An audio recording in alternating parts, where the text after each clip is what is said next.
안녕하세요. 김건정입니다. 주제는 K컬처를 지속하는 힘, 컬처 테크놀로지라고 잡았고요.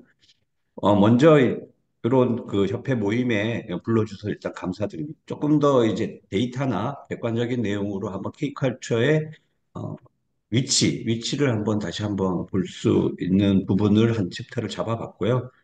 두 번째는 이제 문화기술이 도대체 뭐냐라고 했을 때, 이것도 아직까지 뭐 100% 완벽하게 정리가 잘 돼 있다라고 할 수는 없지만, 지금 되고 있는 그 문화기술을 어떻게 봐야 할 건지, 그리고 세 번째는 제가 지금 소속되어 있는 그 문체부 산하의 콘텐츠 진흥원에서 R&D를 하고 있습니다. 그래서 그 R&D와 관련돼서 어떻게 저희들이 이제 고민을 하고 있는지, 그리고 그다음에 뭐 기존의 과제가 나갔다면 어떤 사례가 있는지, 또 마침 오늘이 저희가 이제 올해 과제 공고를 했는데요.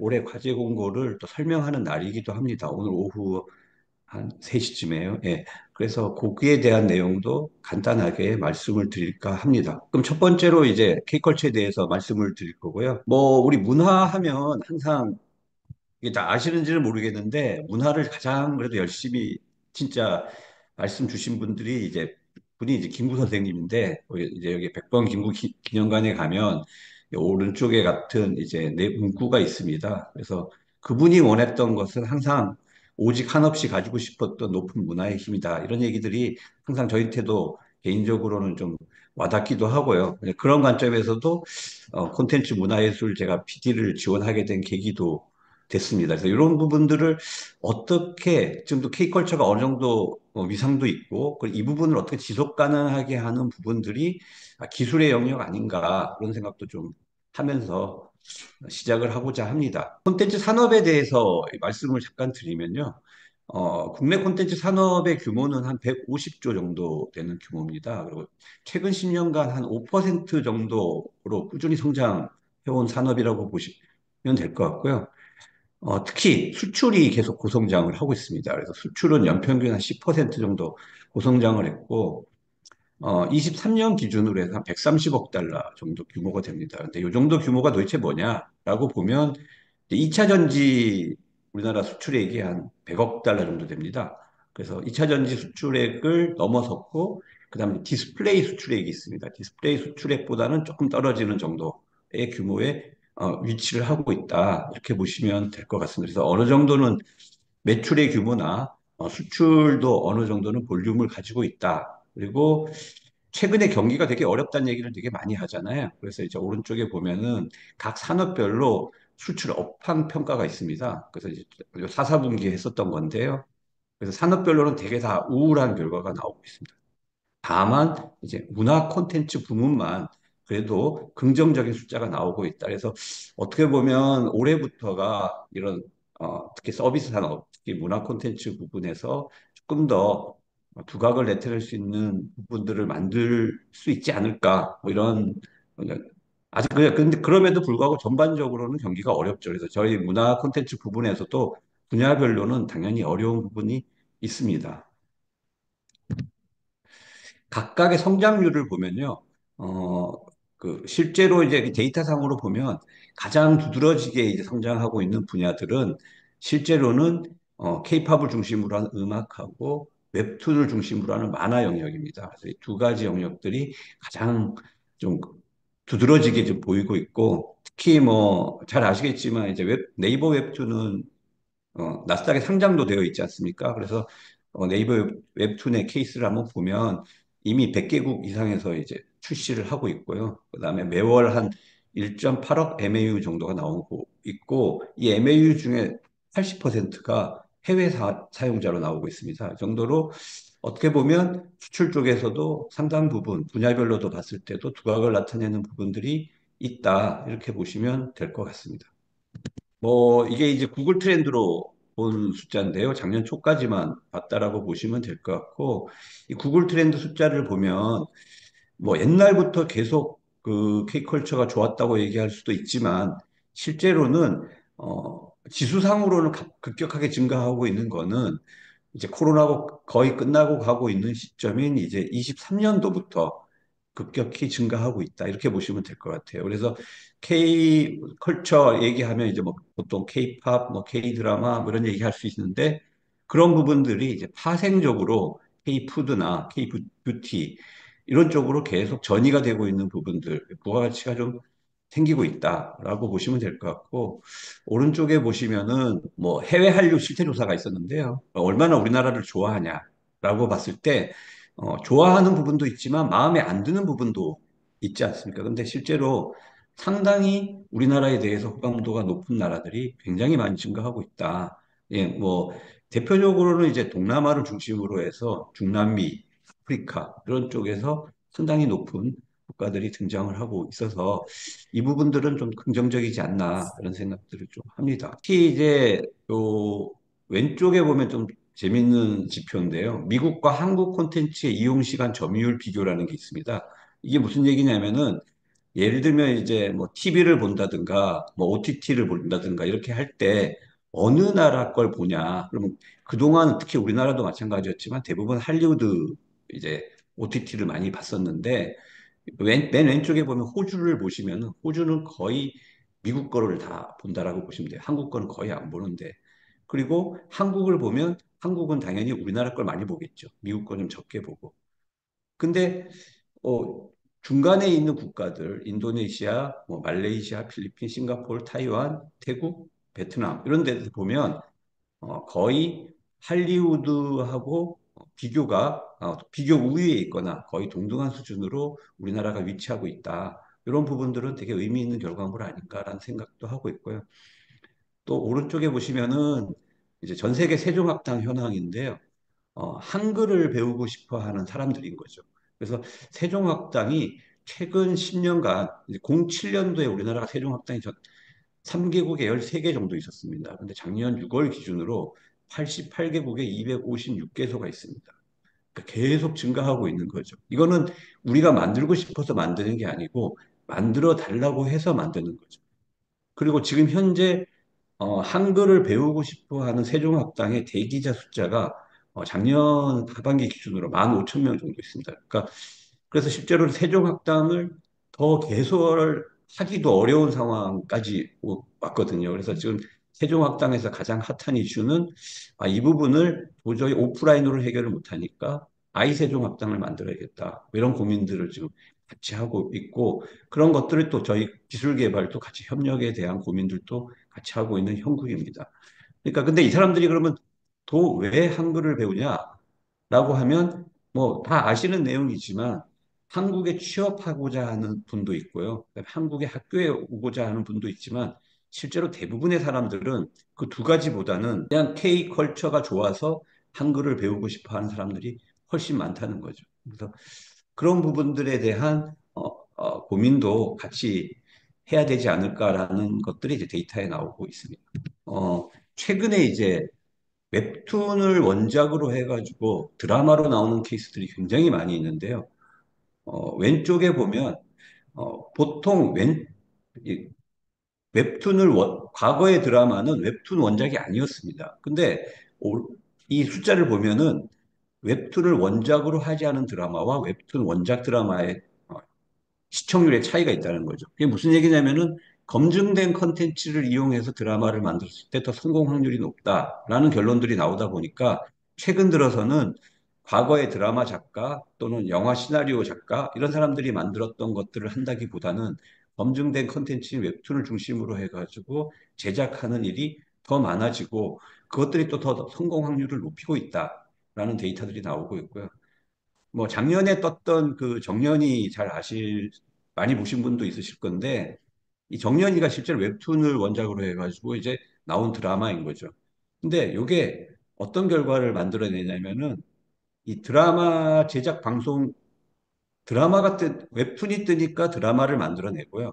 드라마가 뜨니까 다시 웹툰이 또 조회수가 급격히 증가하는 이런 서로 상호 어떤 시너지가 나는 형태로 일들이 이루어지고 있다. 그래서 실제로 최근에는 웹소설이 먼저 만들어지고 그게 웹툰으로 만들어지고 웹툰이 다시 드라마로 가는 이런 식의 IP의 선순환의 구조들이 만들어지고 있는 부분들이 되게 긍정적이다. 그래서 실제로 이제 뭐 여러분들 잘 아시겠지만 마블이라든가 일본의 이제 망가라든가 이런 부분들이 실제로 하나의 성공이 아니고 그것들이 서로 상호 부가가치를 만들어내야지 이제 의미 있는 시장에서의 위치를 차지하는데 그런 쪽으로 지금 가고 있는 거 아니냐 그런 내용들이라고 보시면 될 것 같고요.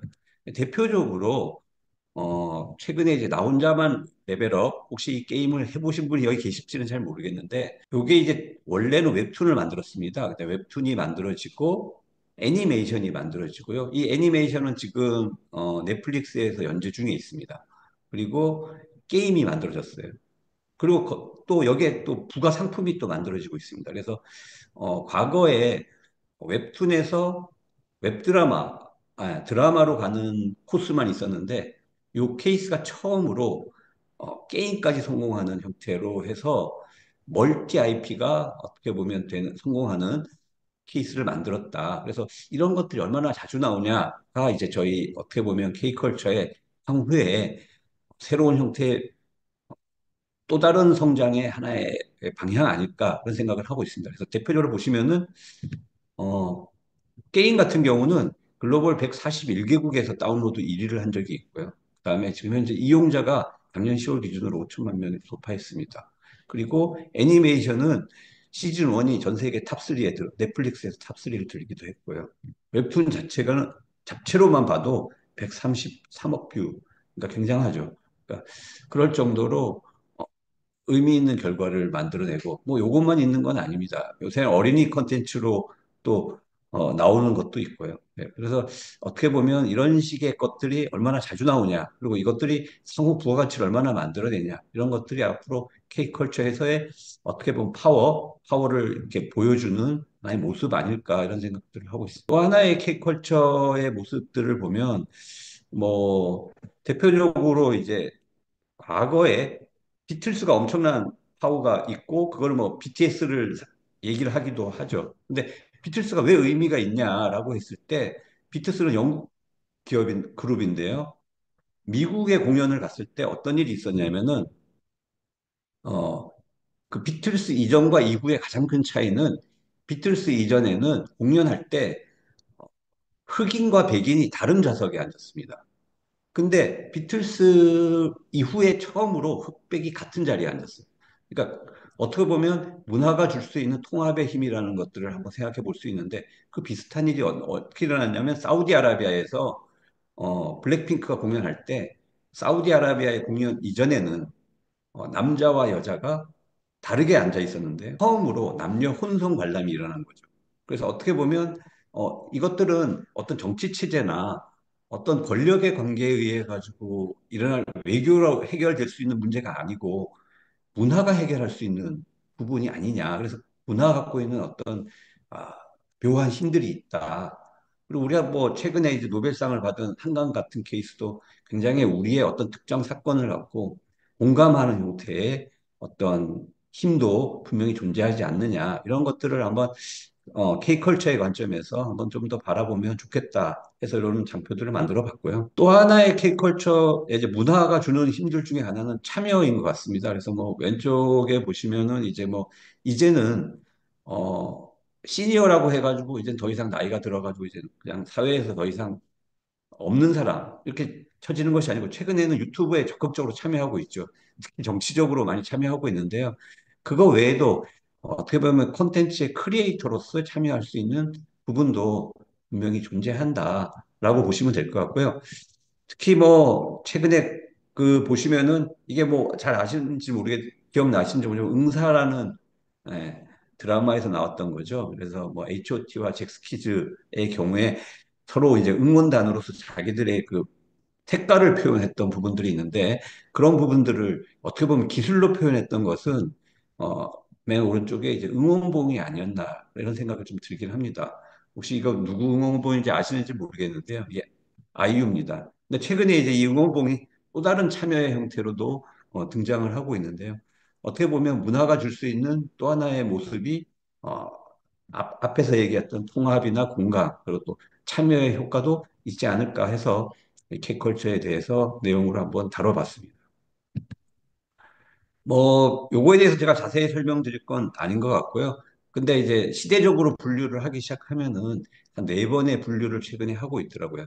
그리고 우리나라가 이제 기본적으로 드라마, 음, 케이팝, 게임, 웹툰 뭐 등등으로 시작해가지고 굉장히 이제 글로벌리 퍼지고 있었지만은 항상 성공적이지는 않았습니다. 여러 가지 이유로 뭐 예를 들어 대표적으로 이제 한한령이라든가 중국에서 일어났던 여러 가지 이유로 실패하기도 했고요. 멈추기도 했고 했지만 가장 저희가 이제 사고 들어갔던 거는 2010년 이후에 유튜브를 중심으로 한 글로벌 플랫폼에 연계해가지고 우리가 진출한 것들이 되게 성공적인 모델들이 많이 나왔다. 그래서 어떻게 보면 앞으로도 글로벌로 진출할 때 어떤 식으로 진출해야 되는지, 각각의 콘텐츠들이 어떻게 진출해야 되는지에 대해서 좀 더 고민이 필요하고, 최근에 이제 뭐 생성형 AI나 딥시크 같은 케이스도 우리가 그걸 어떻게 활용해야 되는지도 같이 고민이 좀 필요하지 않나 그런 생각은 조금 해봤습니다. 두 번째로 그럼 이제 기술적으로 약간 넘어와서 말씀을 드리려고 하는데요. 이 문화하고 기술이 결합이 되는 게 도대체 무슨 의미가 있을까? 그리고 문화와 문화 쪽에서 기술이 어떤 역할을 할 수 있을까? 뭐 이런 것들을 한번 생각해 보면 그래서 저희가 고민을 계속 해봤는데요. 좋은 사례가 있으면 참 좋겠다. 우리 항상 뭐 사례로 설명하는 게 가장 또 쉽게 설명이 되니까요. 그래서 이 문화 갖고 가장 성공한 케이스가 도대체 어디냐라고 봤을 때 저희는 이제 헐리우드의 영화라고 한번 봤습니다. 근데 헐리우드는 미국이라는 나라는 영화를 발명한 나라는 아닙니다. 근데 영화라는 산업은 미국이 제일 먼저 했다라고 볼 수 있을 것 같습니다. 근데 선도자의 지위를 미국이 가지고 가면서 현재까지도 120년간 어떻게 보면 메이저로 군림을 하고 있죠.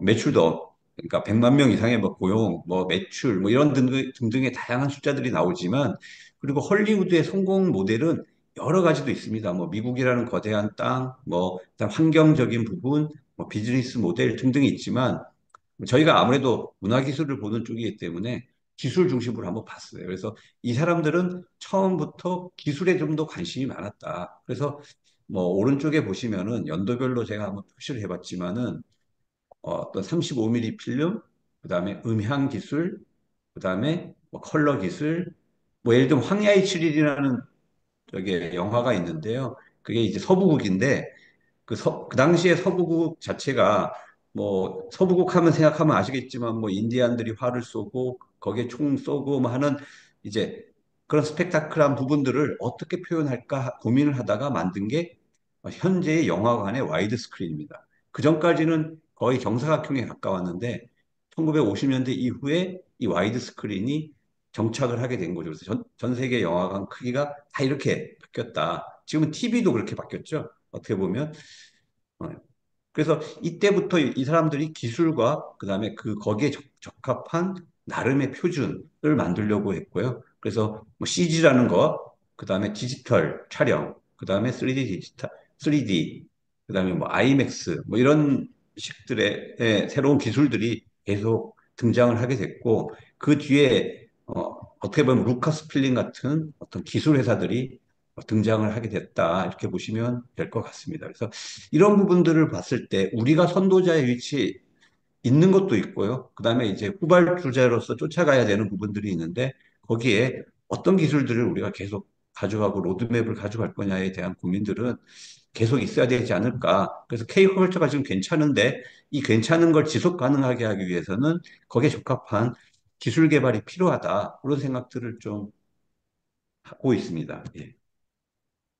그래서 이제 그렇다고 이제 가만히 있었던 건 아니고요. 최근 10년간 이제 저희 기술 개발들이 계속 있어 왔습니다. 그래서 뭐 여기 미스터 고라는 영화, 그다음에 그 MBC에서 너를 찾았다라는 거 혹시 보신 분이 있는지 모르지만은 이제 너무 조기에 죽은 과거의 아이를 찾아가지고 다시 만나볼 수 있는 어, 부분, 그다음에 뭐 카지노에서 디에이징 뭐 이런 다양한 기술들이 이제 저희들이 한 10년간 기술 개발에 지원을 한 경우가 있고요.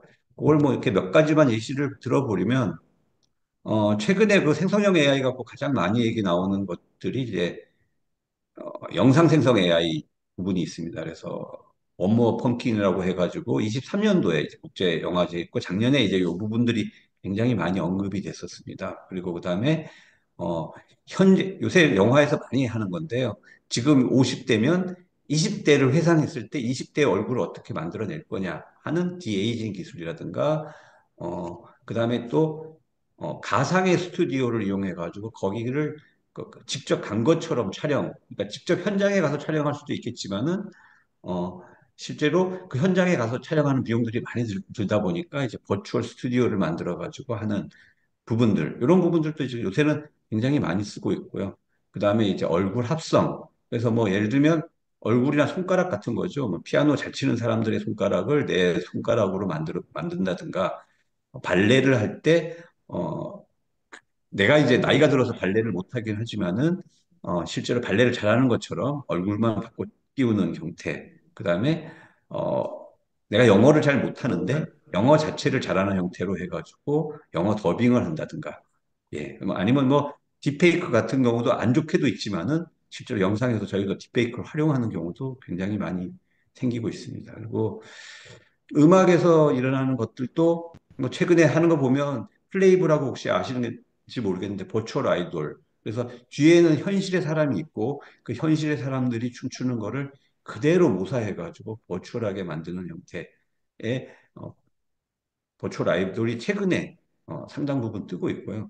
그 다음에 뭐 음악을 목소리를 이제 변조하는 형태는 안 좋게도 있지만은 딥보이스라서 최근에 싱크로유라고 KBS ETV에서 나오고 있죠. 지금도 아마 방영되고 있는 걸로 알고 있는데요. 그래서 인공지능이 노래 부른 것과 실제 가수가 노래 부른 것 두 가지를 이제 비교해 보는 부분. 그 다음에 이제 웹툰에서도 지금 많이 일어나고 있습니다. 그래서 뭐 이미지를 생성하거나 웹툰을 제작하는 툴들을 제공하거나 그래서 다양한 형태의 기술들이 인공지능하고 결합돼 가지고 문화예술 쪽에서 쓰이고 있다. 뭐, 뭐 많은 분들이 이제 생성형 AI를 갖고 어떻게 산업에 활용할 거냐 이런 고민들을 굉장히 많이 여기 계신 분들은 하고 있을 거라고 생각을 하고 있는데요. 실제로 산업 분야마다 이 할루시네이션 이슈 때문에 적용이 굉장히 어려운 부분들이 굉장히 많이 있습니다. 그러면 그런 거에 반하면 실제로는 이제 이 콘텐츠나 문화예술 분야에서는 훨씬 더 적극적으로 그리고 약간의 할루시네이션이 있어도 그 부분이 실제로 상대적으로 문제가 좀 덜한 영역이기도 합니다. 그래서 어느 분야보다도 기술적으로 새로운 기술을 적용하기가 조금 더 용이한 분야가 아닌가 그런 생각은 좀 해보고요. 그래서 뭐 몇 가지 예시만 더 들어보면 뭐 최근에 이제 오페라 같은 것, 그러니까 종합예술이잖아요. 종합예술이 어떻게 만들어질 수 있을까 이런 식의 시도들도 좀 하고 있습니다. 그러니까 보통은 프롬프팅을 통해 가지고 이미지를 만들고, 프롬프팅을 통해서 음악을 만들고, 프롬프팅을 통해 가지고 문답을 하고 뭐 이런 것들을 많이 했는데 실제로는 프롬프팅을 통해서 이미지를 만들고 그 이미지가 음악을 만드는 형태 이런 식의 접근의 형태도 새롭게 아마 시도되고 있다. 이렇게 보시면 될 것 같고, 이런 형태도 좀 새로운 시도라고 봐지고요. 뭐, 생성형 AI는, 영상 부분은 작년에 아마 많이 보셨을 것 같아요. 그래서 아마 이 스튜디오 프리윌리전의 그 원모 펌킨 케이스는 많이 얘기를 들으셨을 것 같은데, 그냥 제가 하나만 더 얘기하면 이제 여기가 지금은 좀 직원 수가 늘었을 수 있는데 이 당시만 해도 이제 직원 수가 한 14명 정도 됐습니다. 근데 그중에 7명이 중대 연극영화과이고 나머지 7명이 개발자 쪽인 거죠. 그래서 어떻게 보면 이 도메인 난리지어를 있는 쪽하고 그다음에 기술을 가지고 있는 부분들의 적절한 조합이 그 콘텐츠를 잘 만들어내지 않을까라는 생각을 합니다. 그래서 이 당시에 이제 요 과거 23년도 거기 때문에 이때 영상을 보면 약간은 조금은 뭐 이렇게 좀 안 좋은 말로는 조악하지 않나 이렇게 보시는 분들도 있는데 실제로 다른 미국 팀 뭐 이게 이제 해외 전 세계 대회에 나가가지고 이제 대상을 받았는데요. 다른 팀들이 영상들이 더 좋기도 합니다. 근데 왜 이게 대상을 받았냐면은 다른 데들은 대부분 CF 형태로 만들었어요. 고화질로 CF 같이. 근데 이게 이제 영화제다 보니까 기승전 결이 있어야 되는 거죠. 그래서 영화에 맞게 그 도메인에 맞게 그 사람들이 있었기 때문에 이게 가능한 부분. 그래서 실제로 화질의 퀄리티보다는, 근데 최근에 만든 것들은 굉장히 화질이 좋습니다. 그래서 굉장히 진화하고 있다. 이렇게 보시면 될 것 같고요. 이것 때문에 이제 작년 10월에 AI 국제영화제가 이제 경기도에서 열리기도 했었습니다.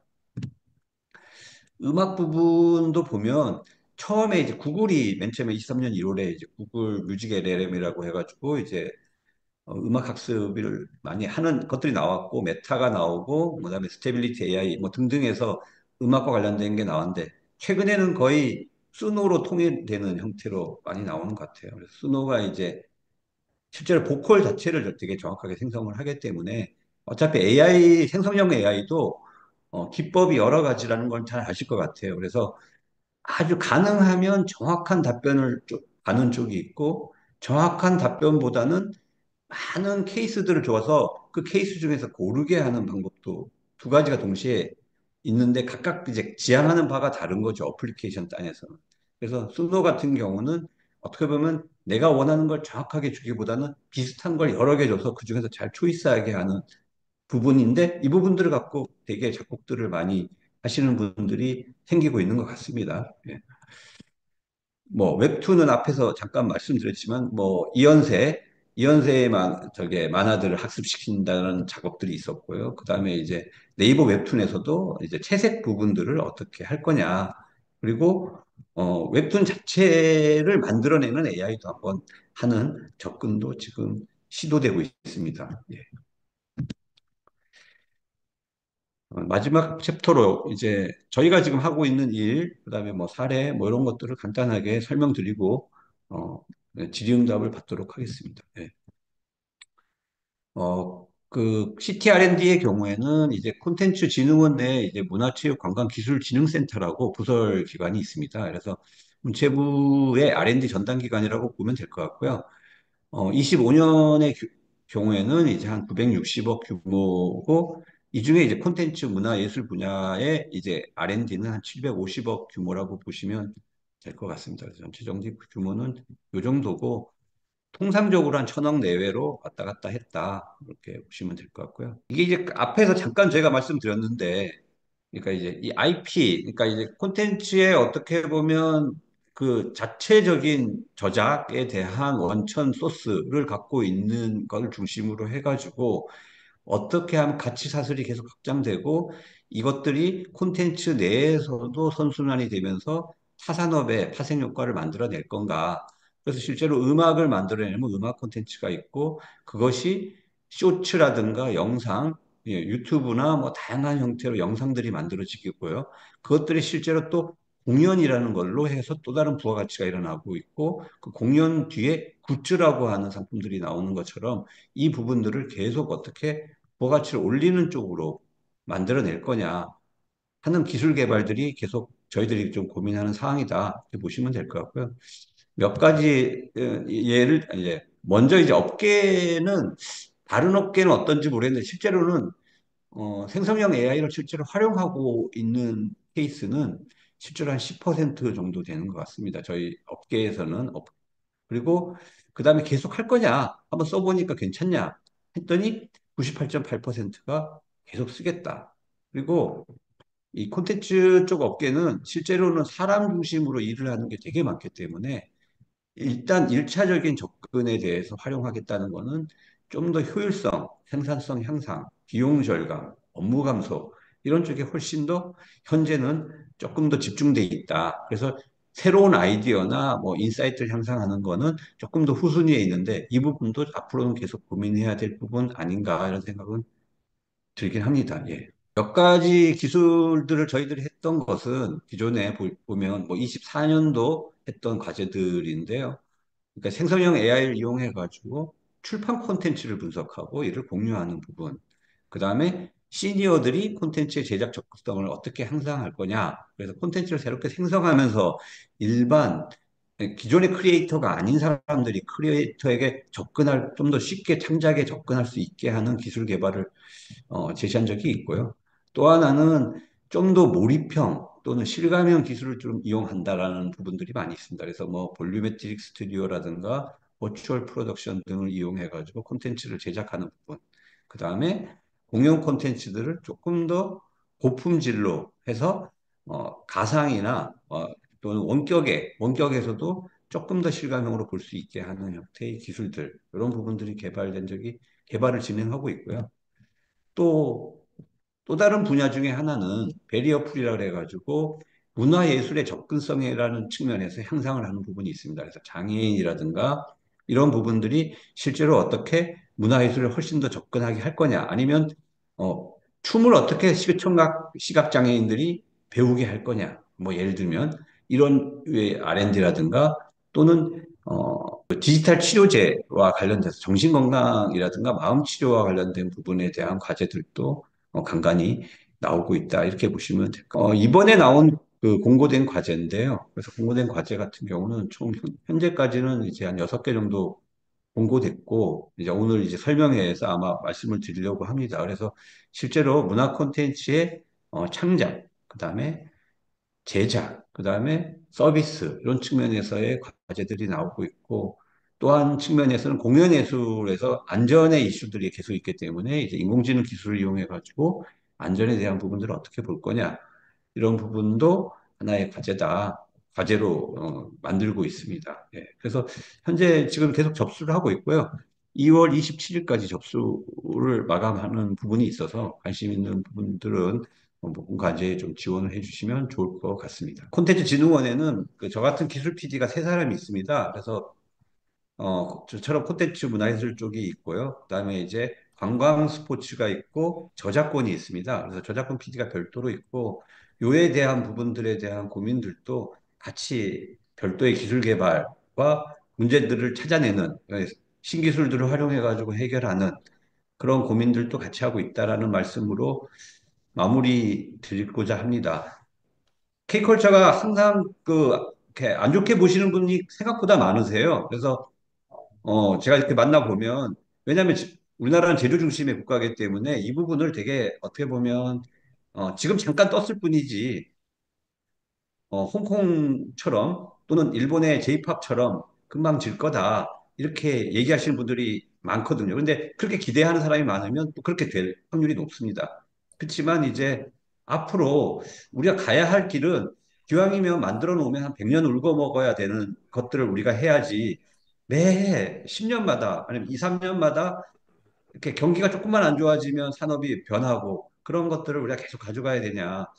그런 관점에서의 K컬처를 조금 더 좀 긍정적으로 보아주는 분들이 좀 많아지셨으면 좋겠다. 이렇게 한번 말씀드리고 이만 마치도록 하겠습니다.